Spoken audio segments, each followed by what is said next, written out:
tal? ¿Cómo estáis? Bienvenidos al podcast de Movimiento Aprendo. Hoy número 12. Hoy estamos los tres. Vamos a hablar de diferentes temáticas muy prácticas. De hecho, empezaremos con salud mental, primeros auxilios, higiene postural. Cada uno de nosotros vamos a poner nuestro granito de arena para compartir buenas prácticas.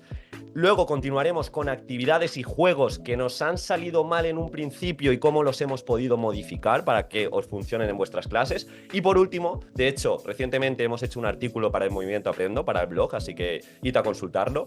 Vamos a hablar de programar en ciclos, consejos para programar en un ciclo, tanto para primaria como para secundaria. Lo dejamos por aquí y creo que va a quedar un podcast muy, muy completo.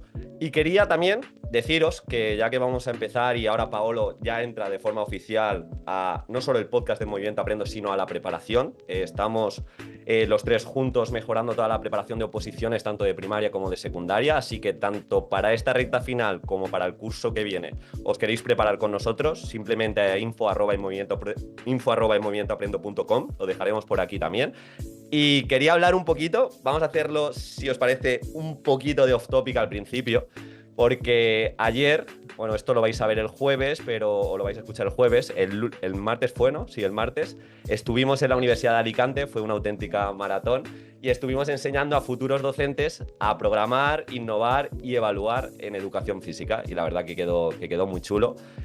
Fueron 12 horas parando una hora para comer, estuvimos Pepe y yo, y bueno, quería compartir un poquito la experiencia, no sé si quieres comentar algo, Pepe, al respecto, lo que te llevaste y esto es también, lo digo porque ahora dentro de poco vamos a hacer un pequeño blog resumiendo todo lo que aprendimos tanto a nivel de comunicación como las perlitas que soltamos en esta ponencia.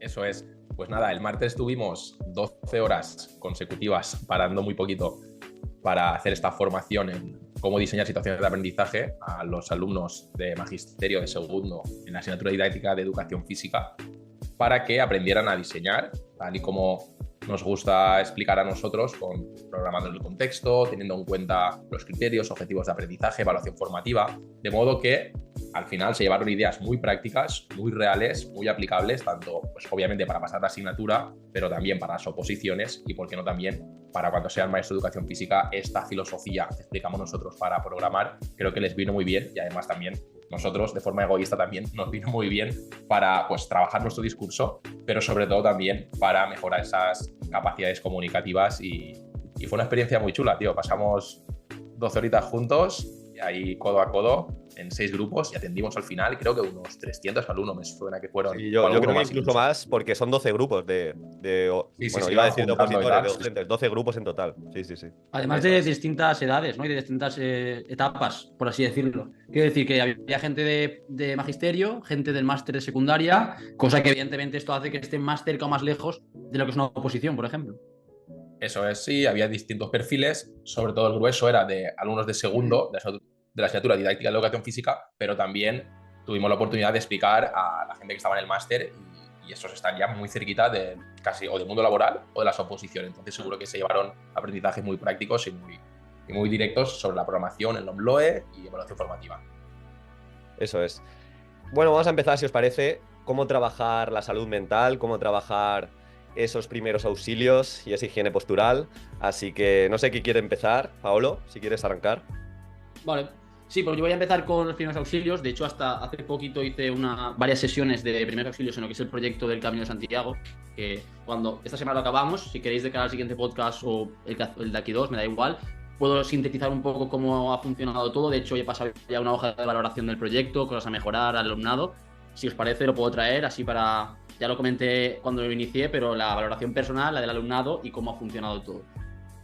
A partir de aquí, lo de los primeros auxilios, básicamente yo creo que hay 3 formas de atacarlo, ¿vale? La primera sería mediante como contenido transversal, es decir, que nosotros aprovechemos algunas actividades o sesiones para meter contenido de primeros auxilios en, por ejemplo, una carrera de orientación, donde nosotros tenemos que poner unas balizas en el instituto, también incluso una escape room, lo que sea, y tengan que resolver, ya sea una baliza, un enigma o un reto en el que esas preguntas estén relacionadas con protocolos de emergencia de primeros auxilios. Evidentemente con una información previa, ya sea en formato de vídeo, de Flip Classroom, de tarjetitas, lo que sea.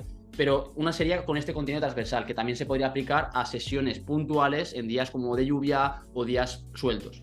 A partir de aquí también se podría hacer como 2 sesiones, 3 sesiones, o sea, como poner en conjunto 2 o 3 sesiones en una semana y atacarlo de una forma rápida, como pueda ser con la dramatización. La dramatización básicamente es que cada grupo se prepara una serie de incidentes, ya sean leves, graves, maniobras, y a partir de ahí tienen que explicarlo al resto. Esto de hecho es lo que hice yo la semana pasada. Primer día lo hice con incidentes más leves, como puedan ser hemorragia nasal, torcedura de tobillo, a lo mejor una pequeña luxación en el que también tenemos que saber actuar, aunque no tengamos que hacer nada, pero también saber verlo y no tocar en este caso, una posible fisura o un corte superficial en la piel. A partir de aquí, el siguiente día sería ya con cosas graves, es decir, una persona que se queda inconsciente, si respira o no respira, ¿qué hacer?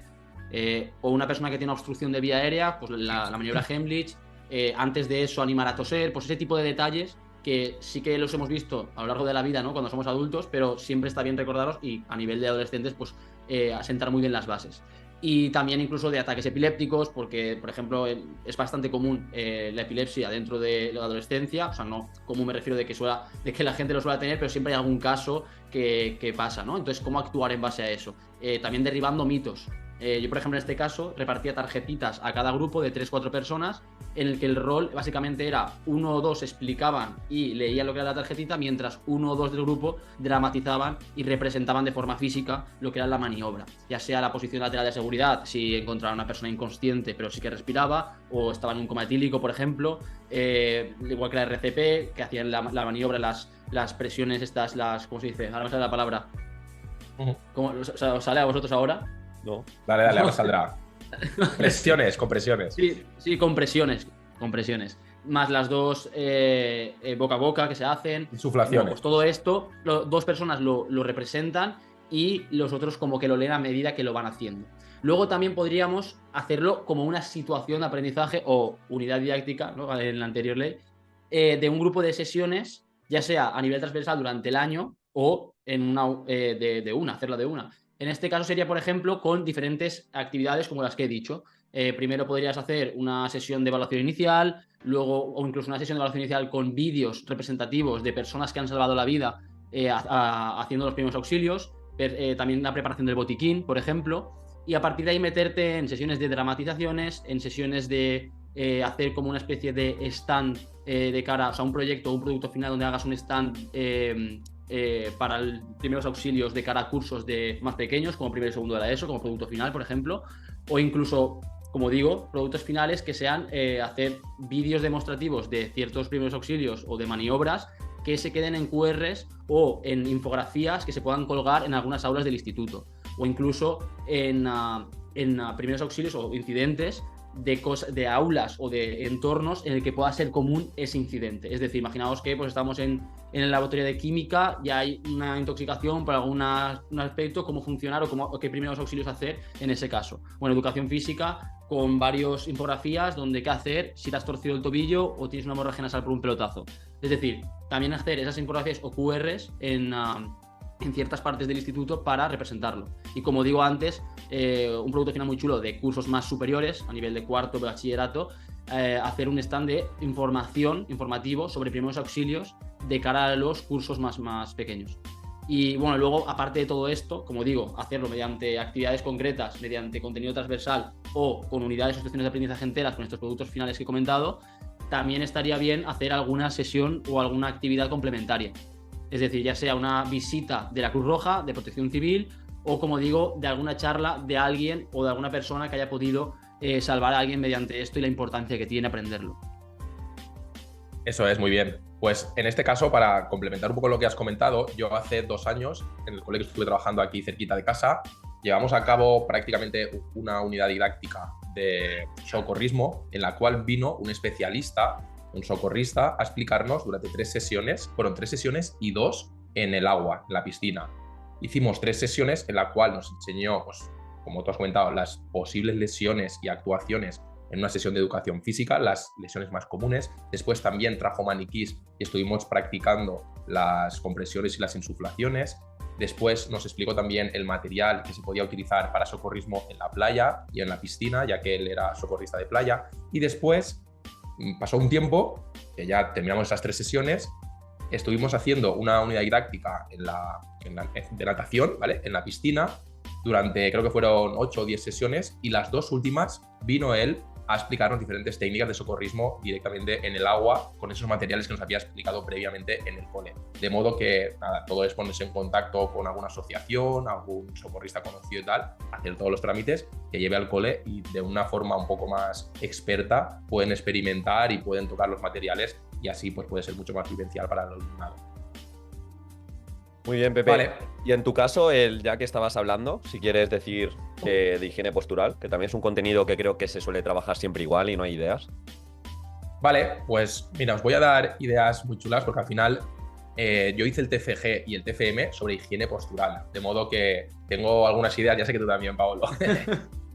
Así que tengo algunas ideas chulas. Os voy a explicar primero cómo aparece en la LOMLOE, después veremos diferentes actividades que podemos hacer en el cole para tratar diferentes aspectos que corrijan esa postura, esa conciencia postural, y después os explicaré una particularidad del TFM, del TFM, que estuvo muy chula, que se llama la Brigada de Salud Postural, y veréis de qué forma tan original transformé lo que yo pensaba que era una unidad didáctica, pero que ahora sería conocida como situación de aprendizaje, ya que tuvo un producto final y una transformación social con un beneficio muy palpable. Entonces, directamente hablando de la higiene postural, si vamos a la LOMLOE, directamente al Real Decreto, vemos que las competencias específicas de educación física, sobre todo en la 1, que nos habla de la vida activa y saludable, vemos que concretamente nos habla del cuidado de la salud personal a través de la educación postural. Después, si nos vamos a los saberes básicos, tanto el primero de vida activa y saludable nos habla de educación postural en situaciones cotidianas, y después en los cursos superiores nos habla de salud postural en acciones motrices específicas. Estamos hablando ya a la hora de cargar objetos, de lanzar, de correr, etc.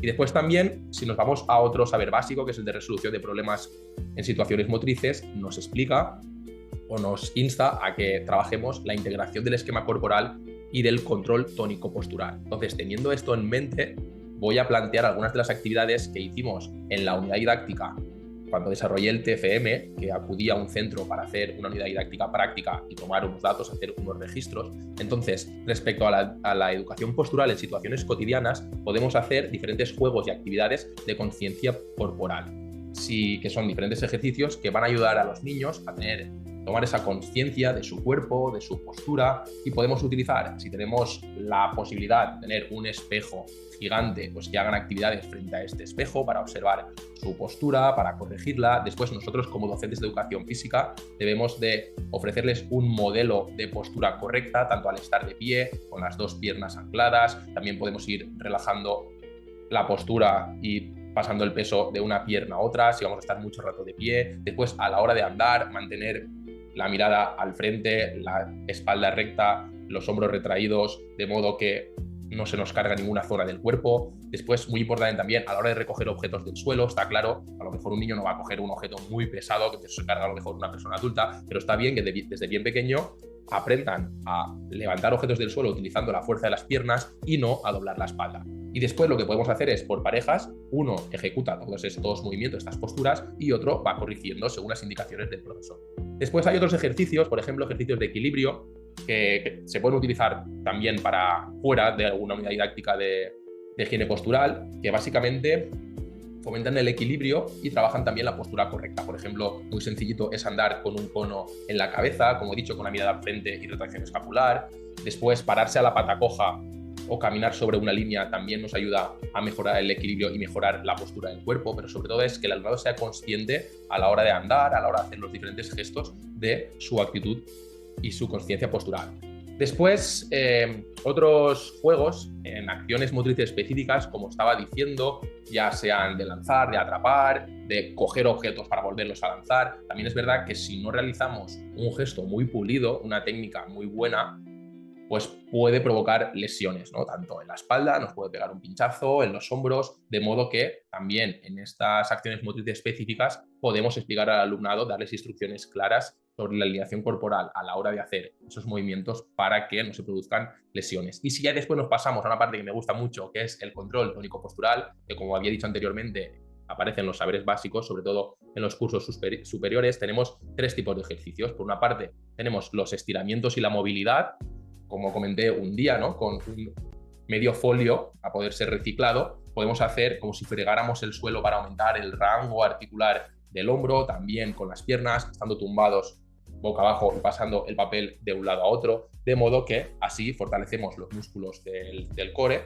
a la vez que mejoramos el rango articular y mejoramos los músculos de la espalda. Después, juegos específicos de fuerza del core, ¿no? de la caja toracolumbar, creo que se llama, a través de planchas, como comentaste también, Paolo, en alguno de los podcasts, con diferentes juegos, por ejemplo, uno frente a otro en posición de plancha y se tienen que derrumbar el uno al otro, o lanzar una pelotita en esa misma posición de plancha para meter gol al contrario, de modo que estamos trabajando diferentes juegos y de una forma que no es muy específica, pero que sí que hace mucho efecto el trabajo de la zona de los abdominales. Y después ya también tenemos el yoga para niños, que dejaremos un vídeo por aquí arriba, en el cual, pues, a través de diferentes posturas, el alumnado puede ser más consciente de cómo los diferentes músculos, articulaciones, huesos se mueven por el espacio y pueden adaptar mejores posturas, mejorar el equilibrio y ser más conscientes de todo lo que tenga que ver con su tonicidad muscular a la hora de tener en cuenta esa higiene postural. Y con todo ese elenco de actividades, lo que hice yo para mi trabajo, mi TFM, bueno, primero fue el TFG y después lo desarrollé mucho más en el TFM. Lo primero, resumo rápidamente la investigación, pasé unos cuestionarios sobre músculos y huesos de la espalda, del core, etcétera, y también un cuestionario sobre hábitos saludables. Y es verdad que el alumnado no sacó muy buenos resultados y después de la situación de aprendizaje ya fueron mucho más conscientes y sacaron mejores resultados, que era obviamente la hipótesis y era lo que se esperaba. Pero lo más interesante de esto, lo más chulo, lo más aplicable, que podéis comenzar desde ya mismo, podéis hacer un par de sesiones de higiene postural, aunque no estén en vuestra programación, así un poco off topic, porque van a tener mejoras muy palpables en toda la comunidad educativa. Y lo que hice yo para cerrar esa unidad didáctica, que como estaba diciendo anteriormente, ahora podría considerarse una situación de aprendizaje, ya que tuvo como un impacto social y un producto final, creamos para el curso de sexto, que fue para el cual fue dirigido el TFM, la Brigada de Salud Postural. De modo que creamos unos brazaletes con las siglas BSP y ellos se encargaban por grupos de 4 o 5 durante una semana de mejorar la salud postural de todo el alumnado del centro escolar, ¿no? Por diferentes grupos. Por grupos de 4 acudirán a las diferentes clases, de modo que a primera hora todos los días, durante los 5 días de la semana, el lunes fueron a revisar la mochila de todo el alumnado para que se la ajustara y se la subiera, de modo que todo el cole fue al día siguiente con la mochila ajustada. La gente que llevaba carrito, pues obviamente se le explicó que cuanto más cerca, menos daño hace a todos los músculos de la espalda y del hombro, etc. Después, el martes, les enseñaron a sentarse bien en una silla, y hasta que no estaban todos bien sentados no se volvían a clase. De modo que un truquito también que hicimos fue en un folio una posición correcta, un dibujo de una posición correcta en una silla, lo colgamos encima de la pizarra y dimos las indicaciones al docente de que cada vez que quisiera que el alumnado se sentara bien, simplemente mientras estaba dando la clase, tocando ese cartel, todo el alumnado se iba recolocando correctamente como les habían explicado los alumnos el martes. Después, el miércoles, les explicaron a los niños más pequeñitos la postura adecuada de estar de pie y a la hora de andar, después de haber trabajado esos ejercicios con el cono, etc. El jueves les explicaron todos ejercicios para fortalecer los músculos, sobre todo insistieron en el tema de las planchas, y el viernes se encargaron, esta brigada de salud postural, con el brazalete, que hacía mucha gracia, se encargaron de vigilar durante la media hora del patio las acciones perjudiciales, como estábamos diciendo anteriormente. Vamos a un niño que se agachaba a recoger algo, o que estaban jugando y lanzaba la pelota, o al chutar, etc. O incluso me acuerdo que había unas niñas en este caso que estaban haciendo el puente y jugando, y fueron a explicarles que si no les dolía estaba bien, pero que fueran con cuidado con esa postura y tal. De modo que, como veis, es un producto final muy sencillito que tiene una repercusión muy directa y un gran impacto en la salud de la comunidad educativa, ya que los niños también lo contaban en casa y tal, y seguro que mejoraron la salud postural de mucha gente, ya os digo que en una semana.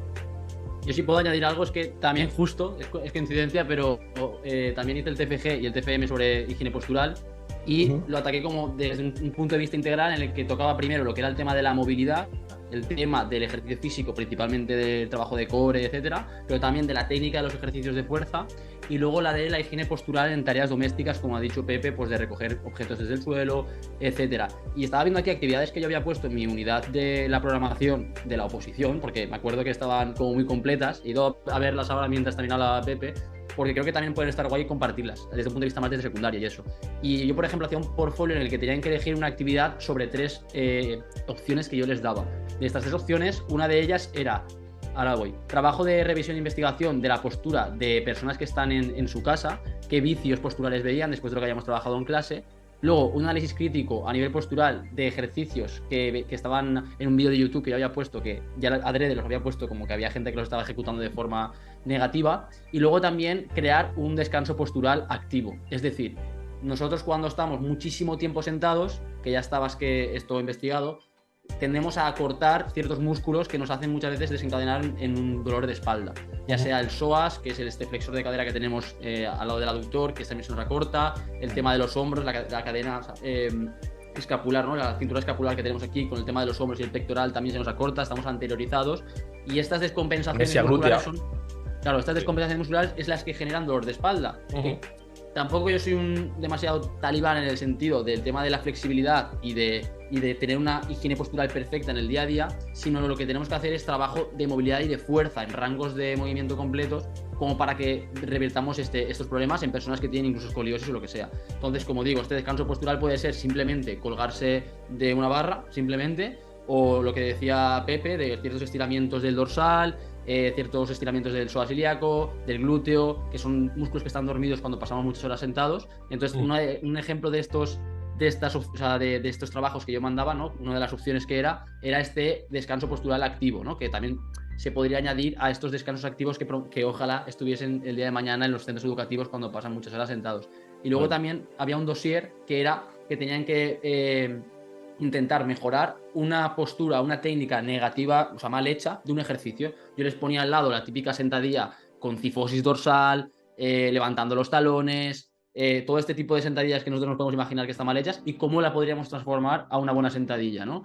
Con un poco esa espalda neutra, con el culo más hacia atrás y todo esto. Entonces, también había un dossier de ejercicios de cómo hacer los ejercicios bien hechos técnicamente y qué evitar.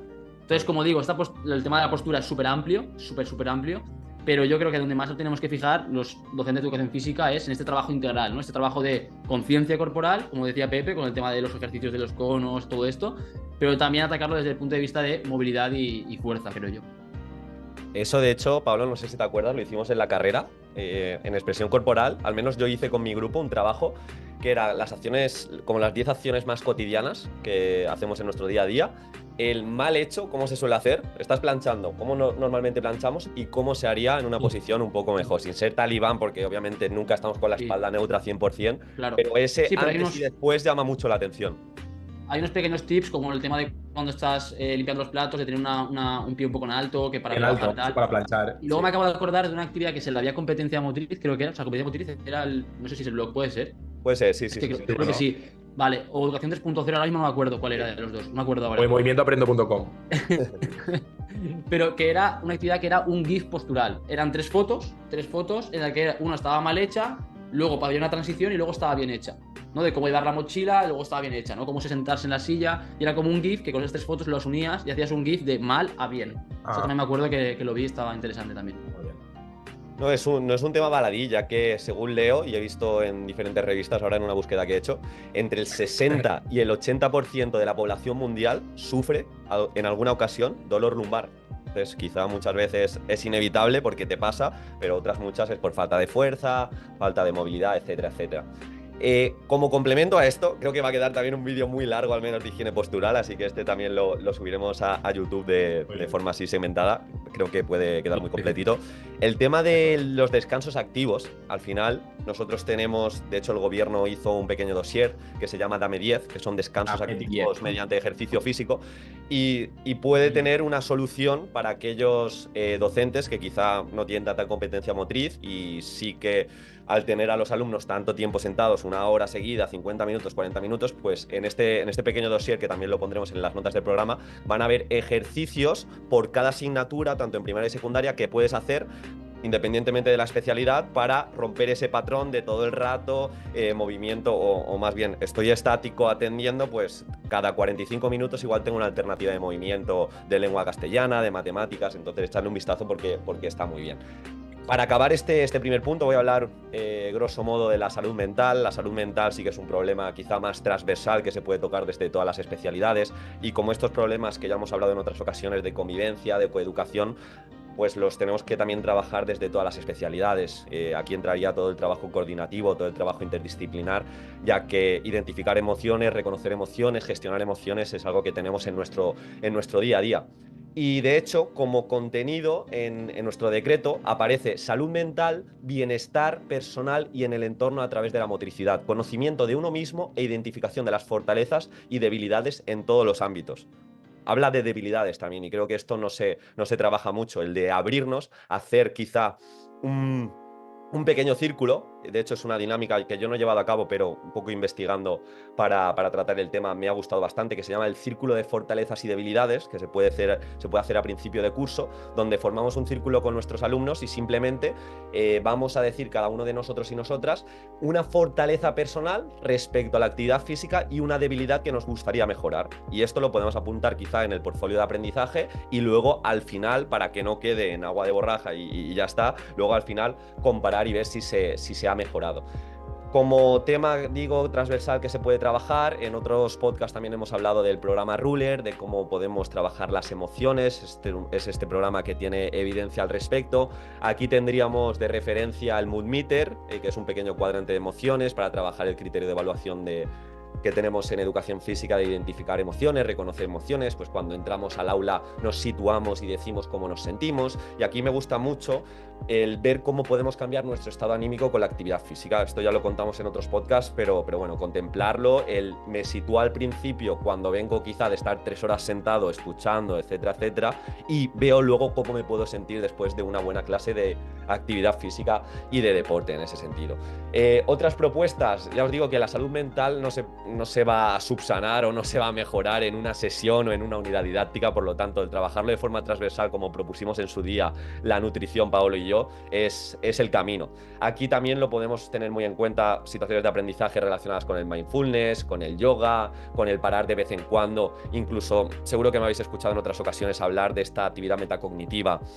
ADE, agradecimiento, disculpa, eureka. Muchas veces pues dejamos de motivarnos por hacer las cosas porque no somos agradecidos, y el cultivar ese agradecimiento en el aula, en educación física, no está de más. Entonces, si empezamos a meter en nuestras sesiones esta pequeña dinámica, que simplemente se trata, al final de la sesión vamos a dedicar 5 minutos, vamos a hacer un pequeño círculo, o si queréis también se puede hacer escrito, y vamos a agradecer algo que nos ha pasado en el día o en la propia sesión, vamos a disculparnos de algo que podríamos haber hecho mejor o podríamos haber tratado mejor a otra persona, y el momento eureka. Aquí también entraría esta propuesta metacognitiva, el mayor aprendizaje que me llevo de la sesión. Pues bien, trabajando esto poquito a poco, podemos trabajar esta salud mental. Otro aspecto que también me gusta bastante es el diario de emociones, y el diario de emociones vinculados quizá a trabajos que hacemos por primera vez. Me explico, podemos hacer un pequeño circuito de parkour en el que en determinadas en determinadas postas que vamos a experimentar por primera vez, como puede ser un salto un pelín peligroso, entre comillas, siempre con prevención y seguridad, ya sabéis, pero bueno,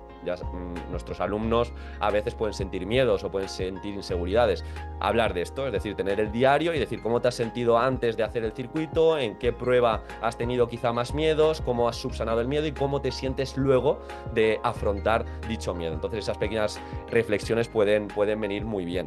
Y también, como hablamos mucho siempre de referentes masculinos, referentes femeninos, a ver, tipos de deportes vamos a conocer, pues también podemos ver, y ahora que lo tenemos a la orden del día, tanto Simone Biles como Mallory Bryan, que son dos referentes, una en CrossFit y otra en gimnasia artística de su deporte, pues han tenido crisis de emocionales, crisis de salud mental. Pues lo podemos poner a la palestra. Rubio ahora. ¿El qué? Ricky Rubio también. Ahora. Ricky Rubio también, por no decir referentes solo femeninos en este sentido. Ricky Rubio también. Por lo tanto, pues hablar de las debilidades que tenemos en nuestro día a día, que no somos máquinas, que muchas veces solo vemos el titular, y analizar que está bien decir que me siento mal, está bien decir, y esto lo hemos de trabajar desde la escuela, qué emoción siento, y es normal decir, estoy triste, pero que tenemos esa puerta que es la actividad física para mejorarla y de vez en cuando pues parar, relajarse y reflexionar sobre ello. Así que grosso modo, estos serían los 3 elementos que quizá no tenemos tanto en cuenta para programar. Y ahora pasando a esta segunda parte, que yo sé que Paolo, que fuera de cámaras nos lo ha comentado, que tuvo una pequeña experiencia negativa, ¿no? Al principio cuando programó en voleibol, y te quería preguntar justo por esto, ¿cómo lo solucionaste y qué pasó al principio? Sí, a ver, esto está muy ligado también luego a lo que hablaremos después, que es el tema de la programación por ciclos, ya que muchas veces nosotros programamos unidades o situaciones de aprendizaje en la que no sabemos el bagaje tanto técnico como si han hecho algún deporte, ya sea en primaria o en cursos anteriores. Entonces muchas veces tú haces programas, ¿no? En base a lo que tú crees que puede estar bien, aunque tengas una cierta progresión dentro de esta unidad, y también según el deporte va a ser más complejo o menos, pero luego te encuentras con que hay cursos, grupos o años en los que funciona muy bien y a veces que funciona fatal. El caso del voleibol es un deporte que puede pasar bastante, en el que puede haber una motivación muy buena, puede haber una cierta base, pero también puede ser todo lo contrario. Personas que no dominan en ningún caso los golpes básicos de voleibol, que no lo han hecho nunca, que les desmotiva en cierto modo porque no hay continuidad, hay todo el rato parones en el sentido del juego. Entonces, aquí lo que siempre apelamos, ¿no? Y de lo que también sacamos en claro de la entrevista de Ángel Pérez Puello, que es intentar siempre generar esas experiencias de éxito al principio de la unidad o la situación de aprendizaje. Entonces, ¿yo qué pasa? Que cuando empezamos, aunque yo quisiera hacer trabajos reducidos o empezar de menos a más o trabajar un poco lo que es de los aspectos técnicos al principio, yo me di cuenta muy rápidamente que es que era todo el rato discontinuidad, era desmotivación, era un desastre, por así decirlo. Entonces, ¿qué es lo que hice? Lo que hice es que yo me di cuenta que habían como unos 4 o 5 alumnos que sí que sabían bastante de voleibol, en el sentido de que se habían apuntado, o sea, estaban dentro de lo que era un club de vóley, o incluso gente que no estaba en un club de vóley pero que había jugado años atrás. Entonces, estas personas que iban como muy sobrados y que eran los que más querían y tenían ganas de jugar, había un contraste muy, muy, muy bestia con el resto de la clase. Entonces, ¿qué es lo que pensé? Pensé en coger a estos alumnos como personas expertas dentro de grupos reducidos y después empezar lo que es la unidad con retos cooperativos o sea, individuales y colectivos técnicos, ya sea de golpes de antebrazo, de toques de dedos, de remates, de pases sin que caiga la pelota. Entonces, con este tipo de retos, lo que me aseguré es que esta persona experta era como la que se encargaba un poco de la dinámica y de llevar un poco, de gestionar un poco lo que era el reto en sí, los retos en sí, que luego yo evaluaba a las 2 primeras sesiones, y a partir de ahí ya empezaba con trabajos reducidos, porque eran grupos de unos 4 personas. Estos trabajos reducidos eran 2 contra 2, y de 2 contra 2 lo que hice también fue empezar muy poco a poco, en el que servía, o sea, se podía pegar un bote, luego también si solo podían jugar con toques de dedos, entonces ponían la red más alta, para que siempre se les obligara un poco a jugar desde lo que era la posición, o sea, lo que es tirar el balón hacia arriba, ¿no? Con los toques de dedos. Luego al revés, solamente varían toques de antebrazos, en el que ponía la red más baja para que no hubiese problema de pasar la pelota al otro campo. También, ¿qué más hice? También metí secuencias de lo que era el Smash Ball, que lo he explicado alguna vez por aquí, que básicamente es que la recepción de la pelota, en vez de hacerla con un golpe de vóley, es cogiéndola. Entonces, al cogerla, tú ya puedes hacer una secuencia mucho más rápida y sobre todo que es todo el rato coger, acomodar y rematar. Coger, acomodar y rematar, porque la red está abajo y, como digo, hay control sobre la pelota. Entonces, ¿qué pasa? Que con esta progresión y luego, lo más importante, con estos trabajos en grupos reducidos y de 2 contra 2 y tal, y luego abriéndolo un poco más, también me di cuenta de que era muy importante, aunque parece una tontería, es evidente, ¿no? Porque esto es una obviedad, pero me di cuenta que mientras trabajaba en este tipo de actividades, cuando yo ponía música, de verdad que era otro tipo de energía. Era todo mucho más motivante, todo el mundo quería jugar, no quería irse. Y era la tontería de poner música. O sea, ya independientemente del nivel técnico que estaba hablando antes, o sea, la música con trabajos reducidos, con tareas concretas, funcionaba muchísimo. Entonces, como es una actividad muy amplia, que estás ahí todos desperdigados, el tema de la música, o sea, no sé, me sirvió porque vi que la unidad sí que funcionaba y iba más allá. Pero como digo, sacando las conclusiones dentro de esta unidad que al principio no funcionaba, fue el tema de la elección de expertos, que era como que tenía como responsables dentro de esos grupos, retos que pudiesen estimular y generar experiencias positivas, trabajo reducido y evidentemente adaptado y modificado de lo que es el deporte normal, y a partir de ahí ir girando e ir adaptando y poniendo reglas adaptadas al deporte para acabar con un producto, con un campeonato final de equipos de vóley con las normas que tocan. Luego, con lo del tema del programar por ciclos, también hablaré sobre esto, pero básicamente esto también se podía trabajar o se podría programar o solucionar con esta adaptación o con esta planificación curricular en lo que es toda la etapa de secundaria. Pero luego, si queréis, lo hablamos.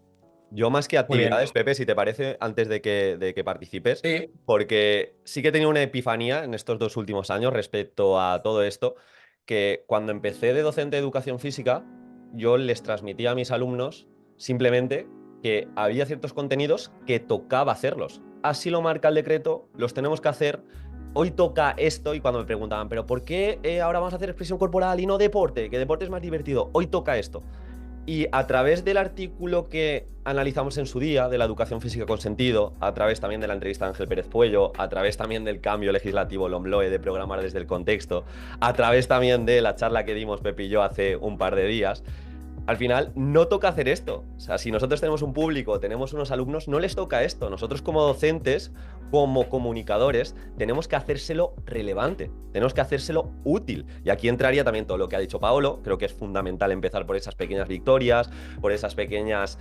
voy a hacer que te sientas competente o capaz de hacerlo independientemente del contenido. Y claro, no es lo mismo de repente entrar en una clase de educación física a decir que hoy toca expresión corporal, a buscar un para qué. Hoy toca expresión corporal porque esto va a desembocar en alegrar la solitud de un centro de día de personas mayores. Hoy toca aprender a expresarnos para que nos entiendan mejor, y mirad qué dificultades tienen muchos adultos que no saben expresar cómo se sienten y acaban en un psicólogo. Ya cuando empatizas con clase, creas problemas y le das un para qué, cambia todo. Obviamente, esto no es la panacea, es una utopía que todo el mundo ahora de repente propongas un contenido que quizá no le gusta a la clase y todos se impliquen, pero bueno, el hoy toca eso, yo me lo he quitado, o te voy a presentar lo que me toca y ya está. Intento siempre dar una vuelta y decir, a ver cómo puede ser útil o cómo te puedo dar un para qué para que lo sientas más funcional. Es mucho más sencillo, ¿eh? O sea, a lo mejor dices, mira, en las actividades que vamos a hacer en la playa, de actividad complementaria, de excursión, donde vamos a tocar el vóley, vamos a intentar aprender lo mejor que podamos para intentar vencer al grupo rival, ¿no? O sea, si vamos 4 o 5 grupos, hacemos un torneo de vóley en la playa, en esa excursión, pues vamos a prepararnos para ese campeonato en la playa. O sea, hasta esa tontería también puede llegar a motivar. Sí. Es intentar coger el gancho, que en este caso, según la edad, va a ser uno u otro. Eso es. Pues Pepe, ¿qué te parece? Sí. Pues bueno, voy a comentar yo una de las actividades, uno de los juegos que pasó de ser el peor juego, tal y como voy a explicar ahora, a ser uno de mi juego estrella, que dejaré también un vídeo por aquí arriba en el cual cada uno de nosotros explicaba un juego que le ha funcionado muy bien en las clases de educación física, y en este caso el mío fue el juego del touchdown del Clash Royale que comenté en el vídeo ese. Básicamente es 2 equipos enfrentados, hay 5 conos por cada equipo en la línea de meta, y a la señal de ya tienen que ir a recuperar los conos del otro equipo, ¿vale? Si queréis un poco más, la explicación un poco más concreta, ya vais a visualizar el vídeo. ¿Qué pasa? Destaqué 5 errores, ¿vale? Ya que lo inicié en un curso y en un colegio en el cual yo era nuevo y no conocía aún todavía las interacciones entre el alumnado, no conocía las relaciones, y es verdad que era un CAES, había personal bastante conflictivo, pero yo pensaba que era un juego por equipos motivante. Además, al añadir el extra del touchdown del Clash Royale, pues produjo un revuelo monumental. Entonces se produjeron 5 errores que tuve que subsanar, y por eso pasó de ser del peor juego a un juego estrella. Lo primero fue la sobreexcitación. La sobreexcitación en el sentido de que estaban muy motivados a escuchar que era el Clash Royale, empezaron a jugar, a correr, se empujaban con violencia, se tocaban, cogían el cono y lo celebraban como si hubiera metido un gol por toda la escuadra en la final del Mundial, de modo que hubo un momento que tuve que parar el juego porque se produjo un caos mental y tuve que decir, vamos a parar, estamos en la sesión de educación física, tenéis la oportunidad de parar durante un tiempo vuestra actividad en el aula, de salir al aire libre, a estar con los compañeros de una forma más distendida, y vamos a recordar cuáles son los 3 objetivos principales de este juego, vamos a tenerlos en mente y vamos a volver a empezar el juego. Entonces, recordamos que los objetivos del juego, uno obviamente era moverse y esquivar a los compañeros, después otro era tener una estrategia grupal para generar cohesión de equipo, ya que era durante los primeros días, la primera situación de aprendizaje, la primera unidad didáctica, y después otro era el fair play, es decir, tratar con respeto a los rivales, a mis compañeros, y terminar felicitando, gane o pierda. Eso para contrarrestar la sobreexcitación. Entonces, una vez entendieron esto, que lo fundamental no era vencer, ganar al otro y arrasar, sino que era más bien cumplir estas 3 funciones, pues ya el juego empezó a tener una dinámica un poco más agradable. Pero ¿qué pasa? Que caímos en otro error, que era la inacción. Llegó un momento en el cual se empezaba el juego, se enfrentaban los jugadores, se movían muy poquito sin cruzar al otro campo, de modo que se producía la inacción y no estamos consiguiendo el primer objetivo que había dicho, que era correr y esquivar. De modo que tuve que añadir un extra diciendo que si pasados los 2 minutos el resultado era de 0-0, es decir, si habían conseguido 0-0 todos los equipos, en vez de quedar empate, lo que habían hecho era perder los dos. Y solo el decir eso ya les motivó a uno de ellos a arrancar, y una vez empieza el juego ya empieza la dinámica muy chula. Después, otro factor para contrarrestar las trampas, ya que muchas veces decían que no le habían tocado antes de cruzar la línea, o alguien se llevaba 2 conos en vez de 1. Bueno, se producían diferentes tipos de trampas y tuve que poner el juego de las tarjetas como hacemos en el fútbol, ¿no? Si sacaba una primera tarjeta amarilla, venían conmigo y se esperaban 15 segundos, con lo cual se producía una descompensación de los equipos y todavía tenía más posibilidades el equipo que eran más, entonces perjudicabas a tu equipo si te sacaban fuera por hacer una trampa, pero es que si hacías otra trampa tenías tarjeta roja y te quedabas conmigo observando cómo el resto de jugadores participaba hasta que terminaban los 2 minutos del juego. No es que se quedara 2 minutos parados, sino hasta que terminara el partido, o una de las partes. Después, otro problema que me encontré en este juego es que llegó un momento en el que un equipo tenía muchos conos y el otro muy pocos. Entonces, el equipo que tenía muchos empezó a defender, de modo que no se movió, no quería recuperar más conos, estaban un poco estáticos y cada vez que se acercaba un rival, lo tocaba y volvía a su campo. De modo que se produjo... No, mentira, no tenían... Habían conseguido todos los conos del rival, pero todavía quedaba tiempo hasta que terminaran los 2 minutos. De modo que empezaron a defender. Y yo metí una norma que para poder ganar con una victoria totalmente completa de 10-0, un jugador al menos tenía que cruzar a la otra parte y tocar la pared del equipo contrario.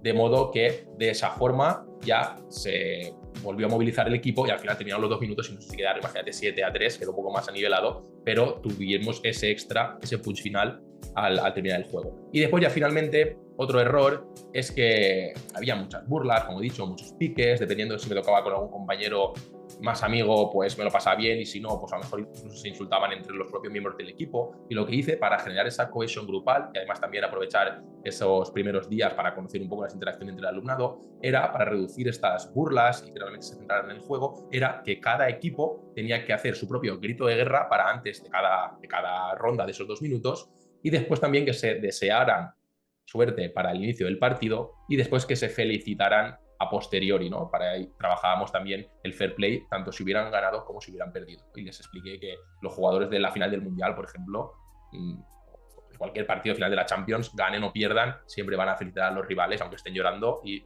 se saludan y tal. De modo que después de esto, de jugar 2 o 3 días, bueno, 3 o 4 días realizamos una especie de feedback en el cual reflexionaron un poco de forma oral sobre las diferencias entre el primer día que jugaron, el primer minuto, y el último minuto que habíamos acabado de jugar ese mismo día. Y se produjeron unas dinámicas y unas reflexiones muy interesantes. Y ya para cerrar, que ya pasamos a otra unidad didáctica, antes, después de haber hecho 4 sesiones en las cuales habíamos jugado a este juego y le gustaba mucho, realizaron un ticket de salida, que básicamente repartí un post-it para cada uno y simplemente tenían que escribir durante 1 minuto, escribieron 2 cosas, en qué habían mejorado y qué podían mejorar todavía. De modo que para los siguientes juegos, que otra vez en un futuro volví a plantear este juego que les gustaba mucho, es verdad que a lo mejor tendría que haberlo planteado al día siguiente para que todavía mejoraran más, pero bueno, para el futuro ya se vieron mejoras teniendo en cuenta lo que habían apuntado en los papelitos del ticket de salida. Entonces, pues nada, alguna situación similar a esta os podéis encontrar y os he dado algún recurso para poder solventar y que realmente, pues ojalá como yo, pase de ser del peor juego a ser un juego estrella. Qué bueno. Pues mirad, si os parece, voy a decir hoy la palabra ya, un poquito antes. La palabra, si has llegado hasta aquí, más que una palabra es un nombre, ya que ayer lo conocimos y para nosotros es una referencia, de hecho lo invitamos al podcast. Simplemente es bueno. Julio Barrachina. Julio Barrachina, motivación. Julio Barrachina, motivación, que ha escrito un libro recientemente, muy muy bueno, es un referente en cuanto a competencias en educación física y seguro que ve el podcast porque se lo dijimos, así que si ven los comentarios muchos Julio Barrachina igual viene. Pasando a la última parte del podcast, que como hemos dicho vamos a tratar cómo se programa en ciclos, y esta problemática viene dada de la convocatoria de Madrid, ya que de repente ha pedido por primera vez en su historia que se presente una programación contextualizada en un ciclo de etapa. Pues bien, si os parece, realmente es lo que yo he intentado transmitir también a nivel de redes, que no es tanto el cambio. De hecho, si tienes un poquito de experiencia, seguro que os ha pasado que os toca programar a un ciclo y quizá a las 11 de la mañana tenéis un tercero de primaria y a las 12 un cuarto de primaria y hacéis muchas cosas similares. Entonces, en ese sentido, primera recomendación, que se vea esa progresión. Es decir, si tú en un tercero de primaria puedes trabajar perfectamente el mismo contenido, me lo invento, estamos trabajando un deporte alternativo, como es el cachibol, un guiñito para Pepe, que está aquí al lado. Podemos trabajar ese deporte en tercero y vamos a trabajar un elemento táctico ofensivo, simplemente, y en cuarto introducimos 2 elementos tácticos ofensivos y uno defensivo, elemento. Ya se ha visto esa progresión en ciclos. Algo también importante a la hora, y yo me voy a centrar, si os parece, un poquito más en oposiciones. Nos toca hacer la contextualización. Normalmente nosotros hacemos una contextualización, un grupo clase de 28 alumnos, 25, 30, en torno a este número. Pues quizá ahora nos toca hacer una contextualización un poquito más amplia, de igual manera, pues igual nos vamos a un poco más de alumnos, pero lo verdaderamente relevante es que hablemos grosso modo de las diferentes motivaciones, pues quizá ahora tenemos más alumnados con necesidades específicas de apoyo educativo. No importa, porque en este caso nos siguen pidiendo tanto unidades de programación para para el ciclo, para el primer curso y para el segundo curso. Entonces, pues cuando programes en el primer curso del ciclo, te centras en los actividades que has puesto en el contexto, y cuando programes en el segundo ciclo, en dichos actividades. Pero sí que es cierto que a nivel de programación, la contextualización, pues tienes que hablar del grupo clase de ambos cursos. Más aspectos, estrategia y que se vea. Si a ti te toca, imagínate que te toca una bolita y te toca simplemente, estamos tercer ciclo, exponer una unidad de programación didáctica de sexto de primaria y tú has programado en tercer ciclo, obviamente, pues aunque te toque la de sexto de primaria, que se vea la progresión. Es decir, si tú vas a trabajar incluso a nivel de evaluación, pues que se vea que le pides un poquito más en sexto, tú presentas sexto y dices en quinto esto ya lo trabajamos y venimos hablando más de la rúbrica de un solo punto, y como les hemos hecho un poco más complejo, pues ahora añadimos la rúbrica de un solo punto con elementos cualitativos y con un comentario como una estrategia de te pido prestado y te doy regalado. Ejemplos de este tipo, que se vea sobre todo la progresión, una contextualización tipo que podéis utilizar, y esto también es importante. Nosotros tenemos una serie de criterios de evaluación que tenemos que trabajar a lo largo del ciclo. Entonces, no pasaría nada que una parte del criterio de evaluación no se trabaje en un curso en concreto. Si a lo largo del ciclo tú has trabajado todos los criterios de evaluación, adelante. Pongo un ejemplo de los primeros cursos. Hay un criterio de evaluación que nos habla de identificar y reconocer las emociones que se producen durante el juego, intentando gestionarlas, disfrutando de la actividad física. Pues quizá en el primer curso tú pones el foco únicamente en identificar las emociones, porque no puedes pedir más. Pero ya vas a un segundo curso y es identifico, reconozco y qué puedo hacer para mejorarla un poquito. Pues esas progresiones le va a dar mucho realismo al tribunal y va a comprar más la propuesta que de repente estés programando para un primer curso del ciclo de una forma y ese segundo curso sea totalmente diferente. Eso no es real. No sé si queréis en este sentido añadir algo más, Paolo. Sí, a ver, yo me había apuntado varias cosas. Lo primero es que es un cambio que veo coherente. O sea, teniendo en cuenta en qué consiste la LOMLOE, lo del tema de programar por contexto, creo que, y en situaciones de aprendizaje, creo que es un cambio coherente, ya que nosotros al final, el decreto de aquí de la Comunidad Valenciana, de la LOMCE, o sea, ahí sí que te dabas cuenta de que habían como palabras clave dentro de cada curso que diferenciaban los contenidos y un poco lo que ibas a pedir en cada curso, tanto, ya sea, me da igual, piloto valenciana, que te ponía literalmente la progresión de las modalidades incluso, o sea, o te ponía realizar pero luego era crear. O sea, esos verbos te daban pistas de lo que realmente tú tenías que pedir a nivel de producto. En este caso, también el decreto de la Comunidad Valenciana, de este último, también te das cuenta de que ya han agrupado ya en primero, segundo de la ESO y luego tercero y cuarto de la ESO. Y el cambio es mínimo realmente entre lo que son las palabras que utilizan para los criterios de evaluación. O sea, es mínimo. Entonces, esto que nos está diciendo que más allá de lo que se nos dice a nivel de competencias específicas y de criterios de evaluación que son como muy abiertos, es que nosotros somos los que tenemos que concretar, es decir, dentro de nuestro contexto, dentro de nuestro centro, qué situaciones quieres crear y qué progresión le vas a dar tú en esas situaciones de aprendizaje. Entonces yo aquí veo muy importante que como departamento haya una progresión o haya una elección, una decisión sobre esa progresión en unidades, en situaciones de aprendizaje durante lo que es la etapa secundaria en mi caso. Entonces, lo que tenemos que hacer es, primero, una progresión en complejidad, en mi opinión, si estamos hablando de deportes o de cualquier unidad, técnico-táctica, como también de más general a más específico. Luego también una progresión de autonomía y de aplicación a compañeros o compañeras, es decir, evidentemente al principio, en los primeros cursos igual estamos dando, imaginaos que estamos dando la condición física, pues nosotros vamos a ser los que proponemos esos trabajos con esos ejercicios, con esa técnica de esos ejercicios o con todo ese abanico que podemos proporcionarles, y su producto final a lo mejor es simplemente agrúpame uno de los ejercicios que hemos visto y haz una sesión o una estructura de entrenamiento muy sencillita para ver cómo has podido captar, ¿no?, los ejercicios que hemos hecho en clase. Pero a partir de ahí ya vamos a pedirle planes de entrenamiento acoplado a compañeros, todo este tipo de cosas, esta progresión también en los productos finales también es una forma de progresar en ello. Y al final, nosotros aquí hemos dicho alguna vez y por centrarme en algún deporte en concreto, realmente lo podemos hacer tanto en deportes complejos como tal. Hablábamos del vóley, el vóley puede ser un deporte complejo, ya teniendo en cuenta la realidad del juego. El rugby puede ser un deporte complejo, si hablamos de todo lo que es la regla de la band, que el pase tenga que ir lateral o tenga que ir para atrás. Entonces esos deportes lo podemos luego poner en progresión dentro de lo que es un mismo ciclo, pero también coger y ayudarnos de los deportes alternativos. Es decir, imaginaos que queremos hacer en primero y segundo de la ESO, queremos acabar haciendo balonmano. Bueno, pues podemos empezar con la chalkball, perdona, que me equivoco con los deportes alternativos. ¿Sabéis cuál es el chalkball? El deporte alternativo chalkball. No. Que son como dos dianas, o sea, como dos camas hinchables, entre comillas, que están dos en cada de esto y tienes que pegarle, que rebote la pelota y salga del área. Sí. Ya sé cuál es. Vale. Sí, pues ese deporte es también súper transferible al balonmano, también el twincon.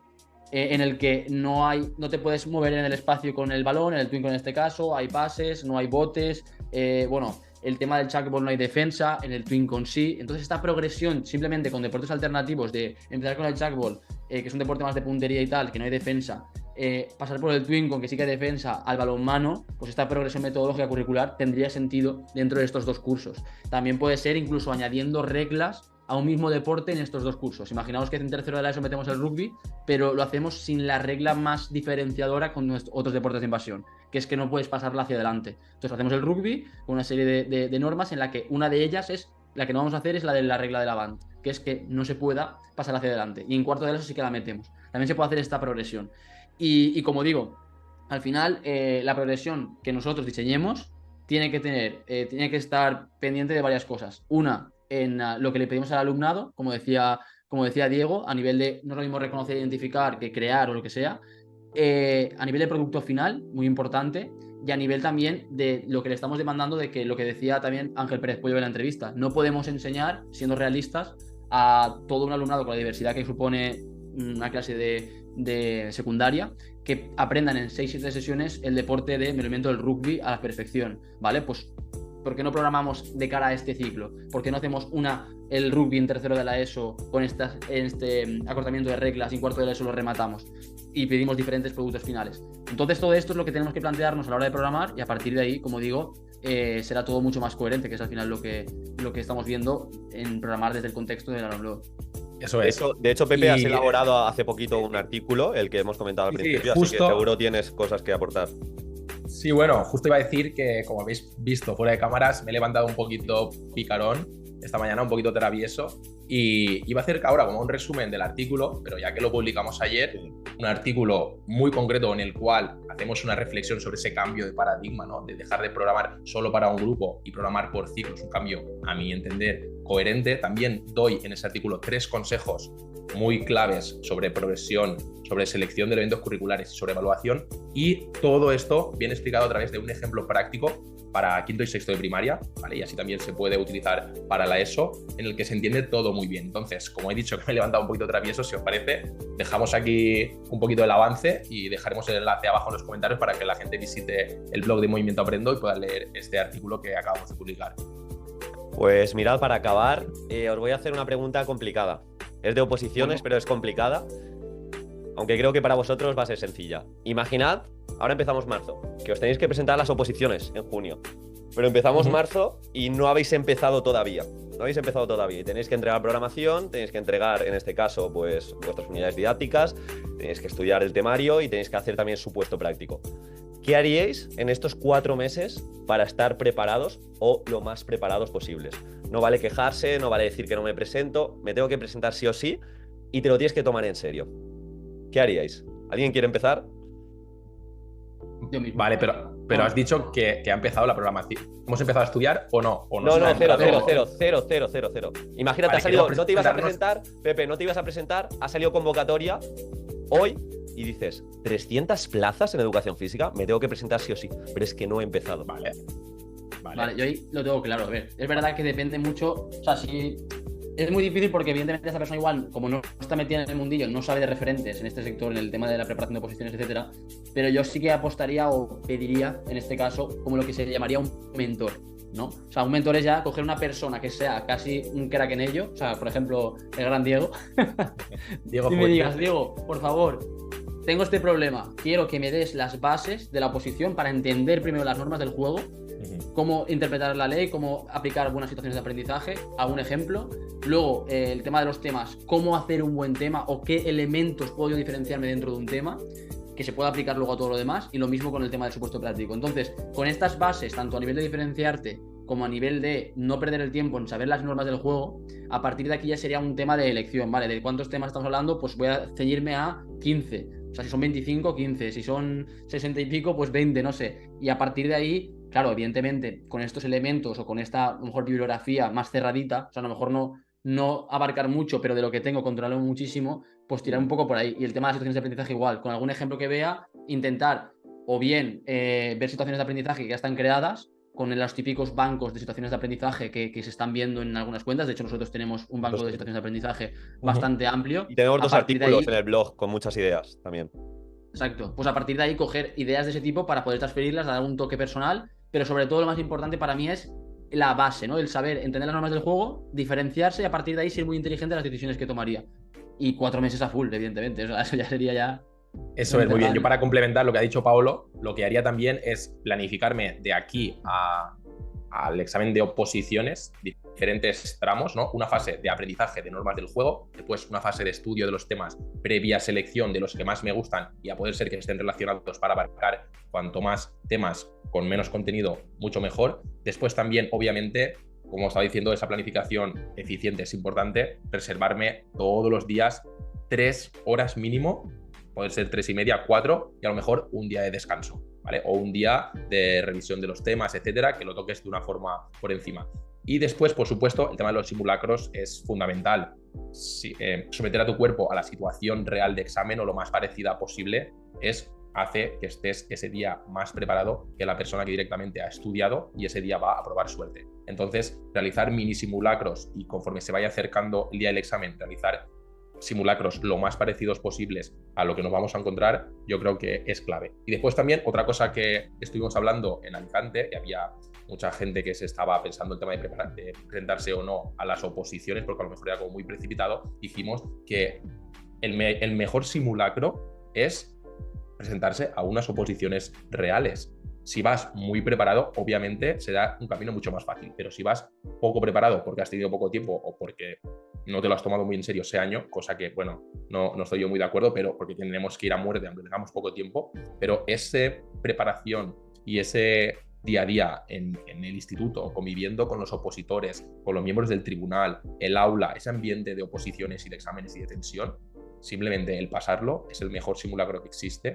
Y si incluso puedes tener suerte, se han salido 300 plazas, incluso preparándote en 4 meses, creo que te la puedes sacar, ¿vale? Nosotros somos la clara evidencia de que los 3 hemos sacado las opos a la primera, de modo que puede ser que sea un buen año, que te salga un tema que gracias a tu experiencia y a tus simulacros y haber repetido y con un feedback constante ir mejorando poco a poco tu discurso, tu programación, etcétera, llegues ese día y termines compitiendo contra los demás y consigas la plaza. Entonces, pues eso, mucho ánimo, hacerlo lo mejor posible y con ese feedback constante y ser mejor que el día anterior es lo que te va a ir haciendo pasitos hacia adelante y llegar preparado el día del examen, aunque tengas 4 meses o incluso menos.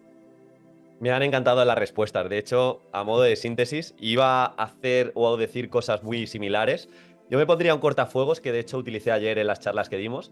Yo ayer había dormido 2 horas, y teníamos que estar prácticamente 11 horas comunicando delante de más de 300 alumnos. Lo fácil hubiera sido decirle a Pepe 50.000 veces, oye Pepe, he dormido 2 horas, he dormido 2 horas. Donde pones el foco se expande. No lo dije ni una vez, o igual lo comenté una vez por encima como a modo de anécdota porque Pepe también había dormido poquísimo por su hijo, etcétera, etcétera. Pues en las oposiciones lo mismo. Cortafuegos, quedan 4 meses, no me puedo quejar. Hay mucha gente perdiendo mucho tiempo que cada vez que se queja se aleja de la plaza. Segundo, me ha encantado lo que habéis dicho. Cada hora con sentido delante del papel. Yo no me voy a fustigar ahora 8 horas a aprenderme palabra por palabra un tema, ¿para qué? Yo voy a afilar el hacha, cada hora con sentido. Entonces voy a aprender las reglas del juego, voy a aprender lo que ha dicho Pablo, un buen tema, voy a hacerme quizá piñones fijos para cada problemática de educación física, para los supuestos, para cada acneae, para cada medio natural, deporte, para cada ciclo, etcétera, etcétera, para saber cómo resolver, intentar hacer el máximo número de supuestos. Quizá una vez que tengo la estructura clara, pues simplemente centrarme en la parte práctica. Clave que ha dicho Pepe, simulacros. Yo me pondría métricas de hacer, quedan, lo he calculado, 93 días para junio y quizá para el examen unos 110. Pues bien, yo haría entre 7 y 10 días un simulacro. Así te van a salir entre 10 y 12. Mucho mejor que hacer 1, 2, 3, que va a hacer tu competencia que lleva desde septiembre. Mini simulacros. Una semana. Claro. Mini simulacros que quizá tienes menos tiempo, también mételos cada 3 o 4 días y pensar en las habilidades que requiere una posición. En este caso, aparte de las que hemos comentado, escritas, también hay una parte, es un 50% de la nota, que es comunicar. Así que si puedes coger un binomio que también vaya a muerte en las oposiciones y tú cada día comuniques, como ayer dijo Pepe, intentes enviar audios de lo que has aprendido, sin muletillas mejor, y vayas mejorando esa habilidad, pues vas a estar mucho más preparado de lo que parece. Así que espero que os haya aportado, que se puede. Si llevas un poquito de preparación, prepárate ahora estos meses en serio. Si no has empezado y no tienes otra opción, ¿por qué no? Prueba, a ver qué tal sale. Y por mi parte, no sé si queréis añadir algo más, pero me ha encantado el podcast. No, nada, simplemente todo lo que hemos comentado. Me ha sorprendido Pablo, que ha dicho lo del mentor. En este caso, tú eres un referente. Yo voy a tirarme el triple, ¿no? A nivel nacional en cuanto a preparación de oposiciones. Entonces, ¿por qué no? Podrían escribir simplemente a info@movimientoaprendo.com y contarnos su situación, contarnos su caso, y entre los tres nos encargaríamos de prepararlos a muerte durante estos 4 meses que quedan para los exámenes. Pues lo dicho, chicos, muchísimas gracias por llegar hasta aquí y Julio Barrachina. Un abrazo.